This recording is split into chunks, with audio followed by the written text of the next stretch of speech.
দেশের আইনে পলিথিন ও পলিপ্রোপাইলন shopping bag উৎপাদন, মজুদ, পরিবহন, বিপণন ও ব্যবহার নিষিদ্ধ থাকলেও বিগত সরকার তা বন্ধে ছিল উদাসীন।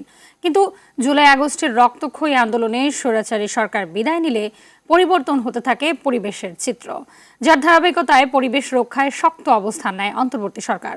উদ্যোগ নেয় পরিবেশ ধ্বংসের অন্যতম উৎপাদন পলিথিন বন্ধের, যার অংশ হিসেবে গত বছর অক্টোবর মাস জুড়ে চালানো হয় জনসচেতনতা। পরবর্তীতে নভেম্বর মাস থেকে নিয়মিত অভিযান পরিচালনা করছে সরকারের পরিবেশ, বন ও জলবায়ু পরিবর্তন মন্ত্রণালয়।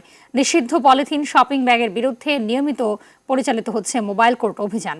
এছাড়াও অবৈধ পলিথিন উৎপাদনকারী কারখানাও সিলগালা করা হয়েছে বেশ কিছু। নিয়মিত অভিযানের ফলে বিভিন্ন কাঁচা বাজার ও সুপার শপে সচেতনতা বাড়ছে।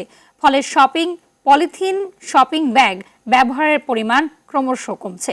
এ ধারা অব্যাহত থাকলে শীঘ্রই এর ইতিবাচক প্রভাব পড়বে পরিবেশের উপর।